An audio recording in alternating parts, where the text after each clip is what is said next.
Sejam bem-vindos, que todos possam sentir-se acolhidos, gratos por esta casa que nos recebe, que nos tão gentilmente, abre suas portas e que nos acolhe, e a espiritualidade que a ela preside e que aqui está nos auxiliando a cada um de nós dentro daquilo que nós viemos buscar, daquilo que nós necessitamos.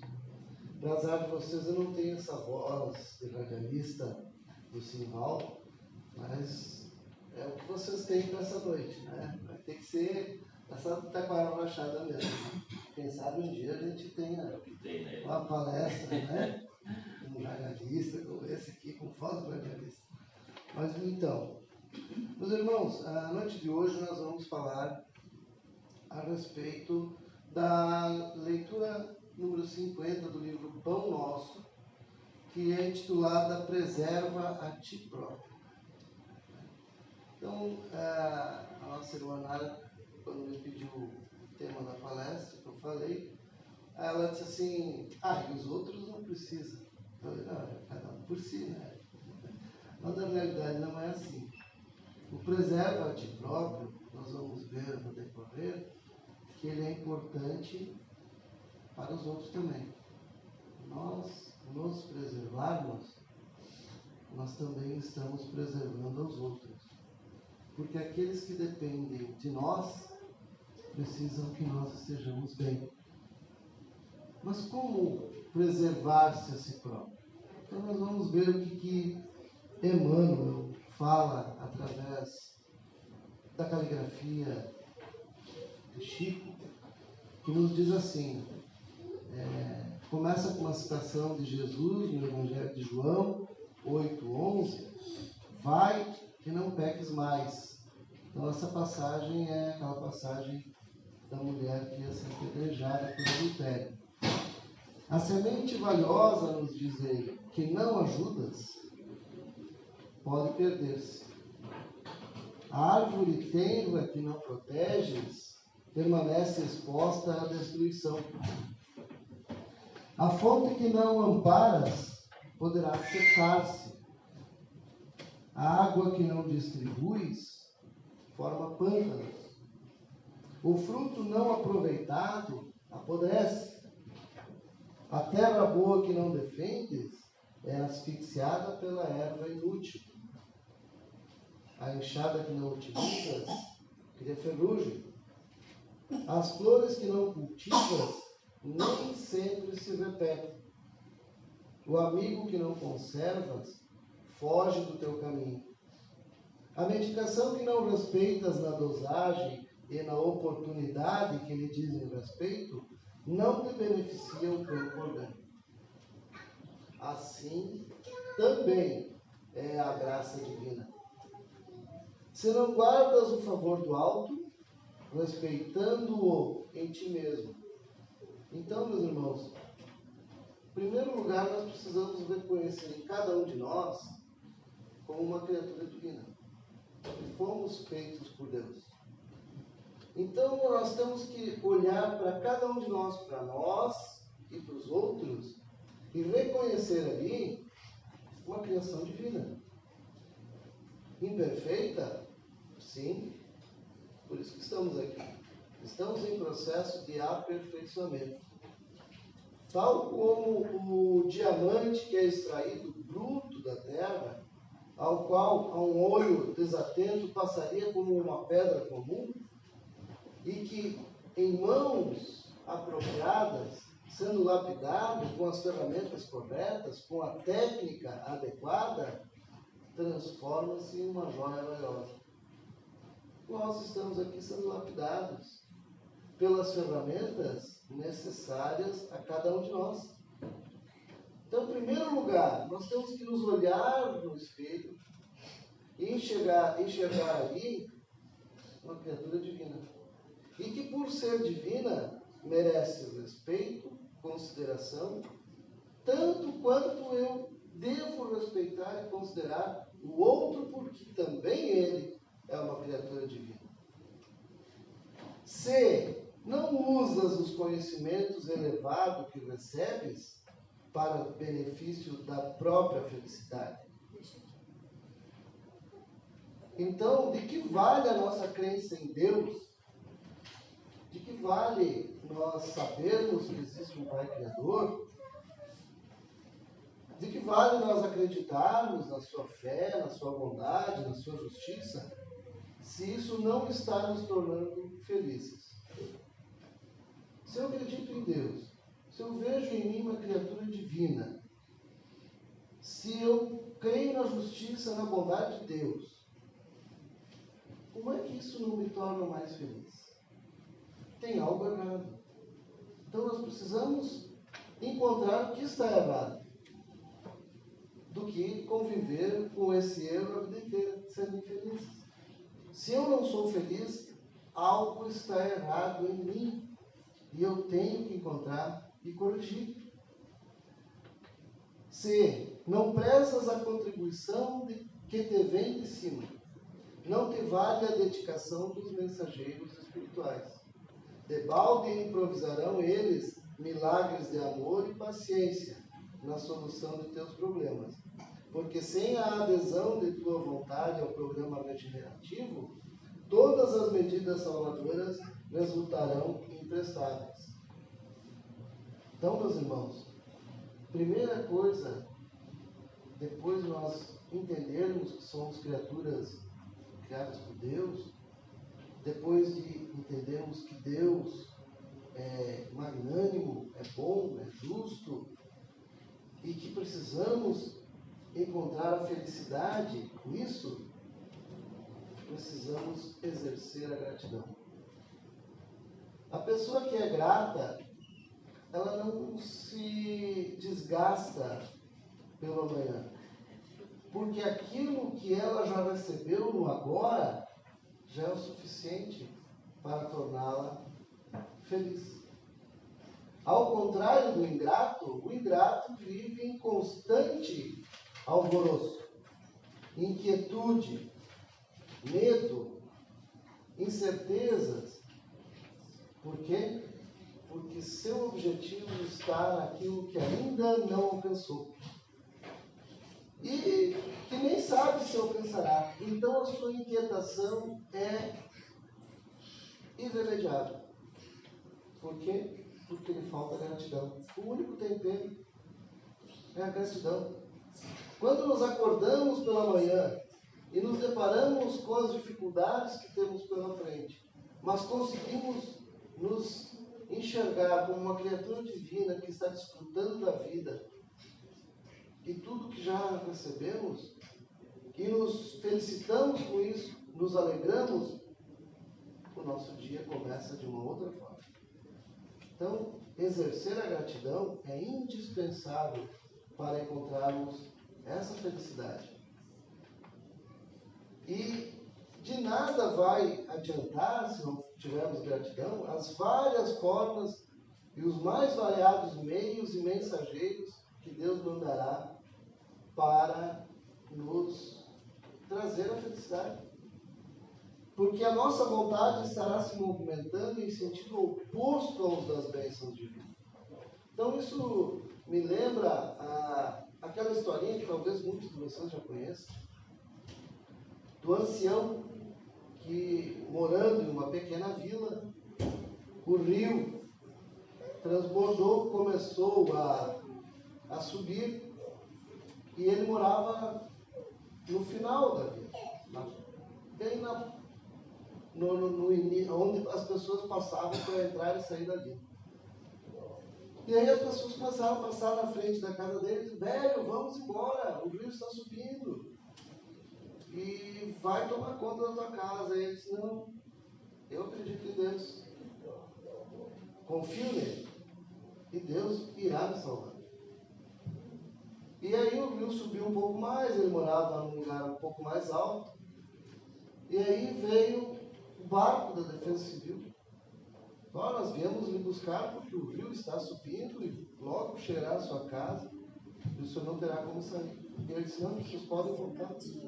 Eu acredito em Deus, confio nele e ele vai me salvar.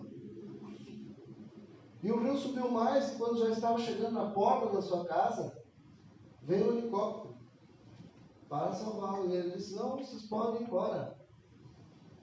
Eu confio em Deus, eu acredito nele, e ele vai me salvar. E eis que o rio subiu e ele morreu. Aí ele foi para a pátria espiritual, era uma pessoa muito boa. Chegou lá e disse: não, eu gostaria de ter uma conferência com Deus. Concederam a ele. Ele chegou diante do pai, o pai olhou para ele e disse: mas meu filho, você aqui? Ele: pois é. Aí, ó, confiava ao Senhor, acreditei, e aí? Morri. Olha como me surpreendi com a sua atitude. Aí diz que Deus olhou para ele e disse: não, surpreso estou eu. Como é que você não entrou no barco? Mandei até helicóptero te buscar. Então, o que aconteceu com essa criatura? Ele não conseguiu entender as mais variadas formas e os mais variados mensageiros que a divindade mandou para seu socorro. E nós, quantas vezes durante o dia, pessoas chegam até nós e nos dão pequenos toques. Quantas vezes a vida nos dá pequenas oportunidades de rever os nossos conceitos, de tomarmos um novo rumo, de mudarmos nossas formas de pensar, de encarar as coisas, de lidar com as dificuldades. Mas nós nos apegamos aos nossos conceitos, arcaicos às vezes, porque conceitos mudam, conceitos se atualizam. Valores morais e éticos, não. Mas conceitos gerais de convivência, esses precisam atualizar-se.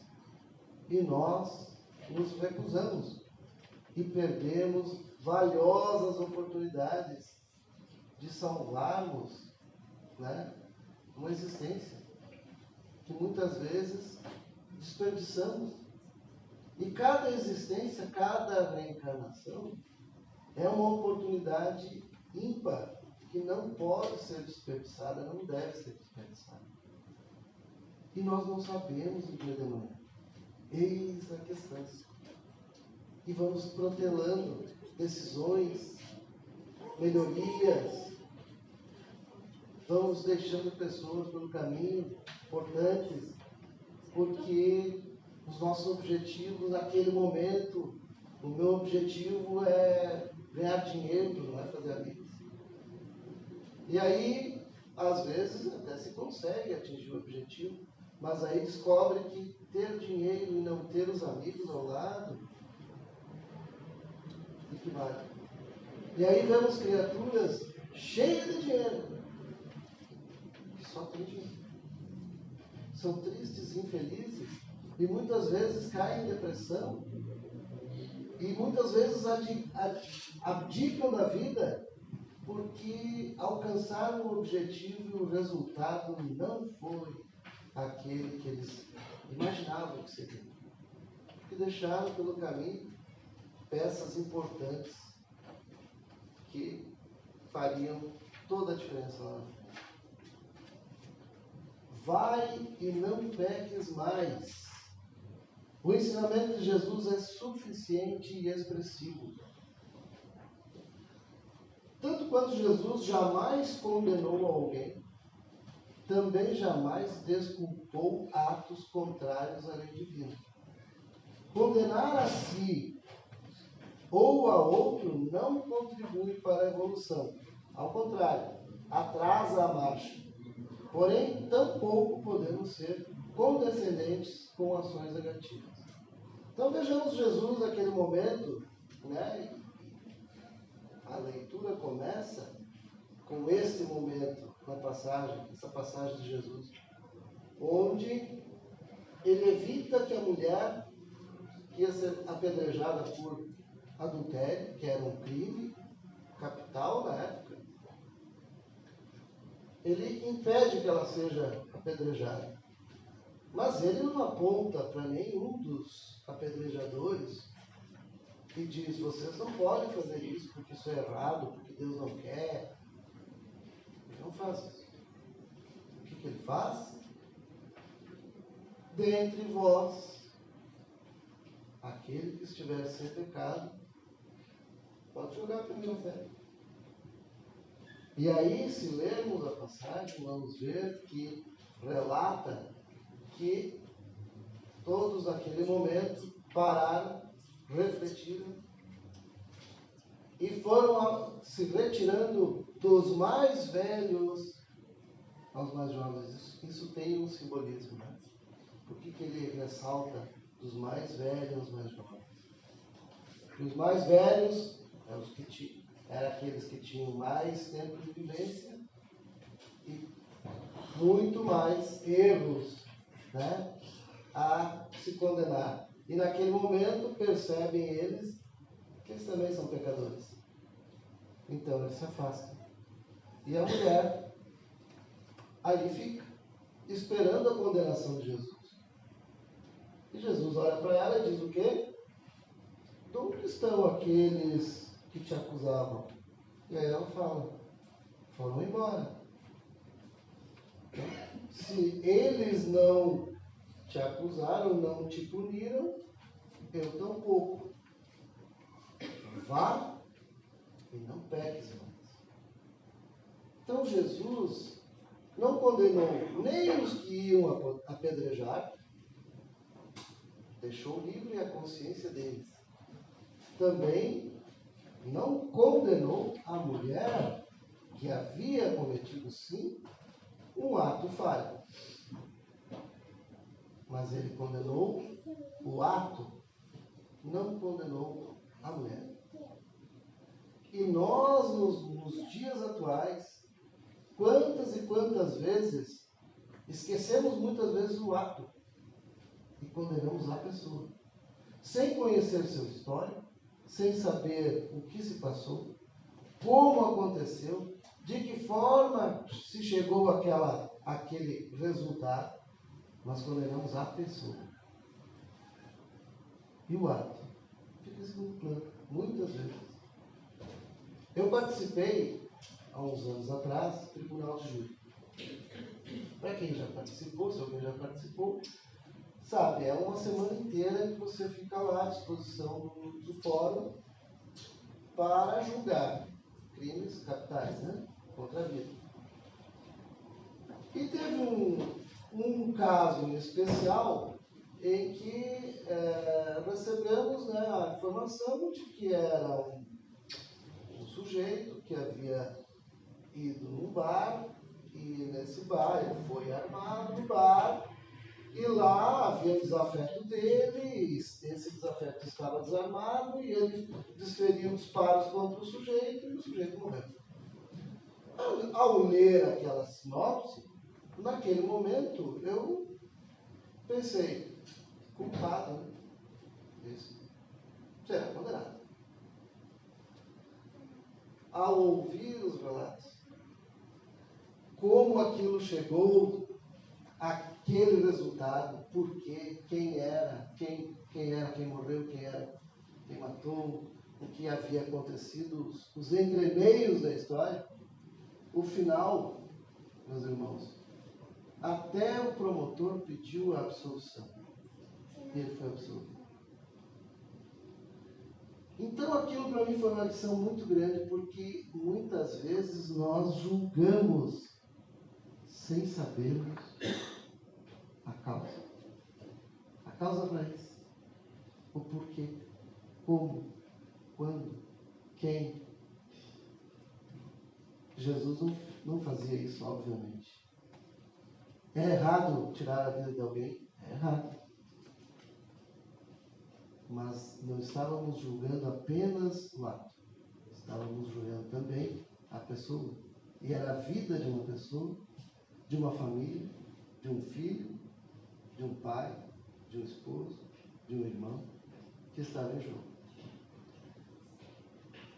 O médico divino proporciona a cura, mas se não a conservamos dentro de nós, ninguém poderá prever a extensão e as consequências dos novos desequilíbrios que nos sitiarão a invigilância. Uma vez superado velhos hábitos, meus irmãos, velhos hábitos destrutivos, muitas vezes, é necessário não recairmos, pois as consequências para a ignorância são muito menores do que para os atos conscientes. Ou seja, imaginemos a mulher adulta, se ela tivesse incorrido no ato. Será que sua culpabilidade seria igual à da primeira vez? O que vocês acham? Jesus disse para ela, vá e não peques mais. Deixou claro para ela que aquilo não era certo. Não a julgou, mas deixou claro que não era correto o que ela tinha feito. Se ela tivesse feito novamente, será que a pena era a mesma? Será que a culpa dela seria a mesma da vez anterior? O que faz ela? Torna-se uma das discípulas mais fiéis de Deus. Nós, quantas vezes, tornamos a voltar em velhos hábitos ruins? Já havíamos superado. Por que voltamos? Por que cometemos novamente?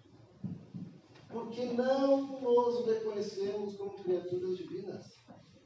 E o preserva-te a ti próprio é justamente nos levar a essa reflexão. Queremos que os outros nos respeitem. E agora está muito comum, né? Nós vemos as postagens, respeita a minha história. Não parece isso? Por favor, respeita a minha história, né? As pessoas, fica bonito essa frase, né? Eu estou respeitando a minha história? Será que eu respeito a minha história? Eu me respeito? Como é que eu me trato? Será que eu cuido da minha saúde mental? Como é que eu higienizo a minha mente todo dia das inúmeras coisas negativas que nos cercam, que a gente experiencia, as coisas que a gente ouve, que a gente fala, as irritações? Como é que eu faço isso? Onde eu coloco tudo isso? Como é que eu estou cuidando da minha saúde física? Estou bebendo água? E uma dica, né, que eu aprendi agora, poucos dias atrás. Já sabia, né? Mas me propus a experimentar para ver o resultado. De tomar a quantidade de água necessária de acordo com o nosso peso. E vou dizer a vocês, é surpreendente o resultado. Tomar água. Uma coisa simples, tomar água. Nós estamos tomando água. Isso é cuidar do corpo, cuidar da mente, das emoções. Eu me respeito. Se eu me respeito, eu tenho que prestar atenção nisso. Por que eu fiquei tão zangado naquela situação? Eu tenho que refletir sobre mim, sobre as minhas necessidades, sobre os meus defeitos, e não empurrar para baixo do tapete. Porque a conta chega. Se eu faço isso, eu não estou me preservando, eu não estou me respeitando. E quero que os outros me respeitem. Então nós somos nada mais, nada menos do que o reflexo no qual os outros se enxergarão. E como nós não estamos satisfeitos conosco, quando nós nos enxergamos no outro, ele vira nosso alvo. É assim que funciona. A parapsicologia, a psicologia, a psicanálise explica muito bem isso. Esse mecanismo, né, da autorreflexão, de se ver no outro e de projetar no outro as minhas mágoas, as minhas frustrações, os meus anseios, às vezes. E aí as relações, né, de psicopatia, as relações doentias, de posse, porque eu projeto no outro os meus anseios. Então, irmãos, Chico Xavier nos dá 20 lições de vida para que a gente aprenda a preservar-se e a viver melhor consigo mesmo e dessa forma tornar possível que os outros consigam viver bem conosco. Porque se eu não estou bem comigo, os outros não vão conseguir me aturar. Eu já não estou bem comigo. Vamos pensar nisso. Se eu não me tolero, se eu não me aguento, como é que os outros vão me aguentar? Se eu não estou em paz comigo, como é que eu vou transmitir paz para os outros? É possível. Então, lição número 1 que Chico nos passa: não seja hipócrita. Não vamos fingir sentimentos. Nós temos que ser autênticos, mas de um jeito positivo, né? Então nós precisamos nos melhorar para sermos saudavelmente autênticos com os outros. Seja honesto com as pessoas. Isso não é ser rude. Ser honesto não precisa ser rude. Tem muitas pessoas que dizem que são honestas, mas na verdade são rudes. Porque acham que podem ser honesto falando tudo que vem à sua cabeça da forma mais inapropriada possível. Então a gente tem que corrigir isso em nós, se identificarmos esta falha. Você escolhe o que planta. Nós esquecemos disso, né? Queremos colher uvas, mas plantamos cactos. Não vai colher uva. Se plantar cactos, com muita sorte, se plantar o cacto certo, poderá colher um figo da Índia. Espinhento. Mas olha que normalmente não é isso que acontece. Use o hoje para construir o amanhã. Então a gente esquece que o amanhã é feito hoje, né? Então se eu quero um amanhã bom, nós estamos vivendo um momento em que nós temos que olhar tudo isso e nos perguntarmos: isso é resultado de quê? Como chegamos até aqui? Essa é a pergunta que todos nós temos que fazer. E conforme for a resposta, já vai nos dar a dica de que o que nós temos que fazer hoje para que o amanhã não seja dessa maneira. Cuide do meio ambiente, né?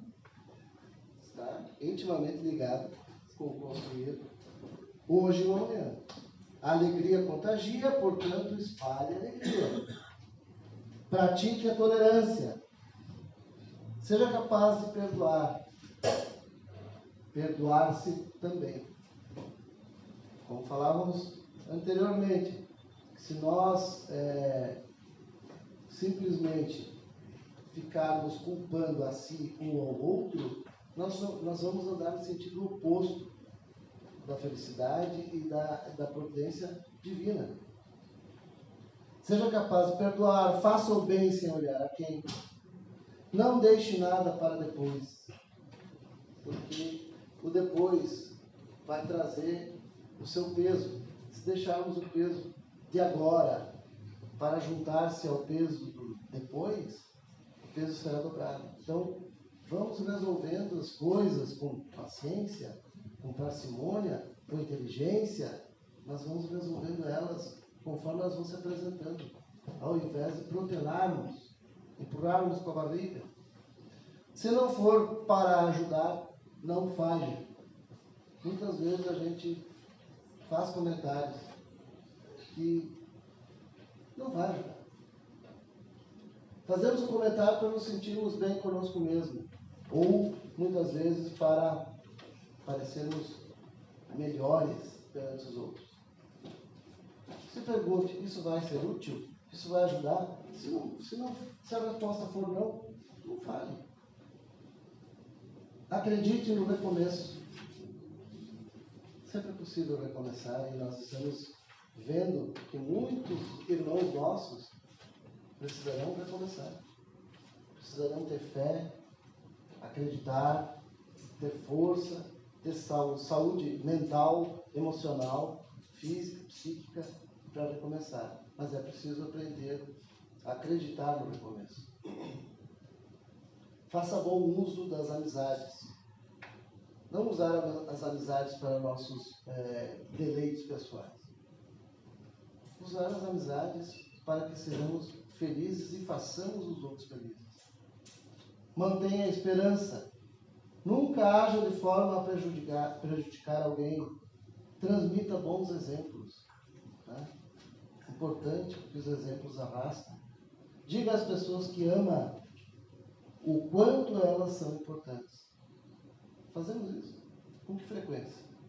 Com que frequência dizemos às pessoas que amamos o quão importantes elas são para nós? Elas não vão adivinhar. Se nós não dizemos, elas não vão adivinhar. Eu preciso dizer. Porque amanhã a gente não sabe se estaremos aqui ou se elas estarão. Mas a vida vai continuar. Em outro plano, para alguém, a vida vai continuar. E essa lembrança vai ser eterna. Seja gentil sempre. Né? O mundo está carente de gentileza. Está todo mundo à flor da pele, os nervos. Né? Vamos procurar a gentileza. Esteja aberto para a felicidade. E por último, tenha paciência. A paciência é a mãe de todas as virtudes, porque ela nos dá a certeza de que tudo se resolve a partir do momento em que eu me coloco em movimento na direção correta de resolver as coisas, em que eu me predisponho à vida para viver. Então, irmãos, agradecemos a atenção, a companhia de todos. Convidamos os nossos irmãos para darmos paz. E, se quiserem, se acharem mais confortável, fechar os olhos para a nossa prece. E dessa forma, pedimos à espiritualidade presente que venha em nosso auxílio, trazendo as suas vibrações de paz, de saúde, saúde para o corpo, para o espírito. Agradecido, Senhor, por aqui estarmos em nossa casa, por esta casa estar apta a nos receber, muito embora tantas vicissitudes que estamos presenciando, mas sabemos que nada foge ao teu plano. Sabemos que muito acima de nossas preocupações mundanas, muito acima de nossas perdas materiais, que muito acima de nossas preocupações, existe o teu planejamento. E é um planejamento único que propicia a cada um de nós o desenvolvimento, o crescimento e a possibilidade de um dia adentrarmos no teu reino de felicidade, porque estaremos aptos a comungar contigo das benesses que somente aqueles que as fizeram por merecer são capazes de desfrutar. Até lá, Senhor, rogamos que não nos falte a boa vontade, o amor, a confiança em Ti e, acima de tudo, as palavras do Mestre a nos guiar rumo ao perdão, ao amor, à benevolência, à paciência e à Tua glória. Ilumina e abençoa os nossos lares, abençoa, protege a cada um de nossos entes queridos, envolva-nos em Tua paz, siga conosco, hoje e sempre. Que assim seja.